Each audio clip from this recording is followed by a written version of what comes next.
3 levels of compression. We're going to start with basic fundamentals, and then each level is going to get more and more complex.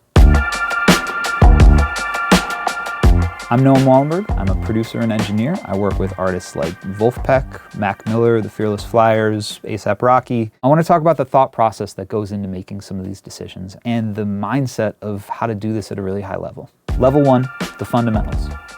You notice that I'm not saying beginner, right? Because this is not a beginner technique. This is not something that advanced people don't use. This is what everyone's using. Today we're working with an artist, Jennifer Hall. The song is SFA. We're gonna check out these vocals and see how I would compress them in a normal mix. Like a fading flower, but forever in your mind's way.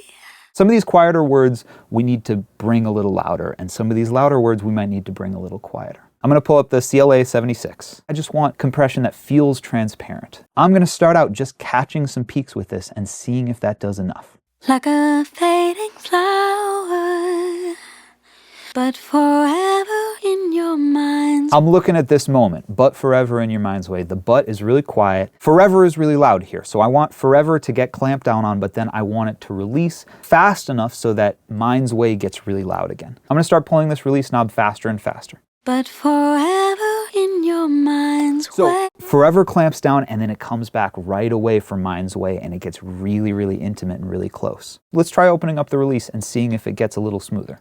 But forever in your mind's, but forever in your mind's. As my release is getting a little too slow, it starts to get further away from me. I can hear the vocals kind of lose a little bit of intimacy. And so I'm gonna dial it back in and I'm gonna go like somewhere in between those. But forever in your mind's way. Slower on the attack, I'm gonna get a little bit more bite on this. Like a fading flower, but forever. Let's listen without the compression, let's listen with the compression and pay attention to the word but and forever. Like a fading flower, but forever in your mind's way. But forever in your mind's way. But forever in your mind's way. That last phrase is so intimate, and it's not that intimate without the compression. These are decisions that we're making that are not technical decisions. These are emotional decisions. If the vocals don't have the right amount of compression, it doesn't hit me. Level 2, intermediate. It's often that I don't just use one compressor on a vocal. I might use a few different compressors. And it's not just adding more compression to what I already have, because this amount of compression feels good. It's changing what the role of that compressor is and trying to share the burden with a few other compressors. Really often before I compress anything, I'm going to automate the vocals, right? I'm going to take every single word and make sure that it feels a volume that feels natural to me. Really soft phrases, I might turn them up. Really loud phrases, I might turn them down a little bit. I'm sometimes doing that by hand. Today we're going to do it with Vocal Rider and see if we can make our job a little easier. Let's turn off our compression and just listen to the Vocal Rider. Like a fading flower, but forever in your mind's way.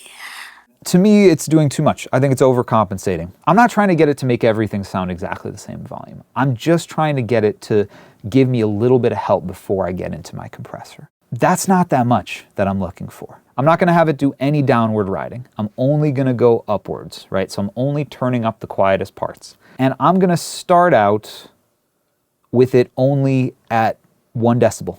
Let's see what that does. Like a fading flower. I just want it to automate at the end of that phrase. So let me bring down my target a little bit. Like a fading flower. Like a fading flower. And now let me turn up my range and see how much I want it to bring it up. But forever in your mind's way. Okay, now let's add our compressor. But forever in your mind's way. So right away, we're too compressed, right? We're over compressing because we're already getting a little bit of help. Our compression doesn't have to be all about controlling volume. Now the compression can be a little bit more about the character. Let's bring our input down. Like a fading flower. With Vocal Rider and CLA off. Like a fading flower. But forever in your mind's way. Vocal rider on. Like a fading flower. CLA on. Like a fading flower. But forever in your mind's way. I'm gonna put a third compressor on this, and this compressor is going to be a very slow compressor. This is meant to be just compressing a little bit the entire time. I'm gonna pull up the Puig Child. Let's try a really slow time constant. Let's try like 4.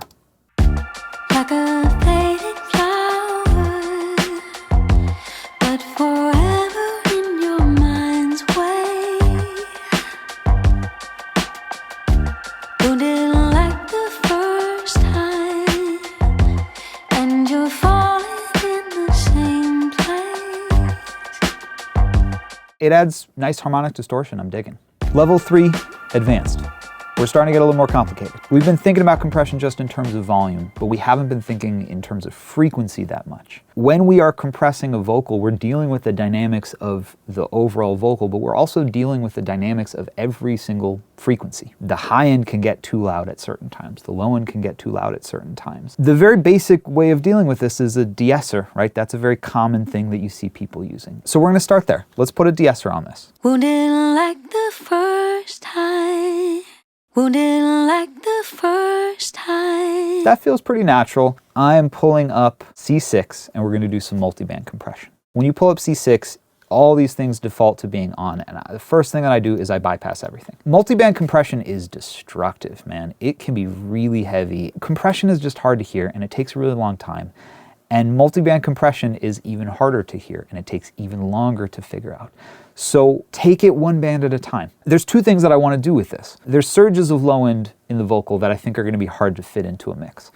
I could deal with this just by EQing them out, but then they have been EQ'd out of every phrase, and there's certain phrases that I want that low end to come back. I'm going to start with just a low shelf compressor. I'm going to do just a few decibels compression, and it only engages when she's singing low notes. Wounded like the first time.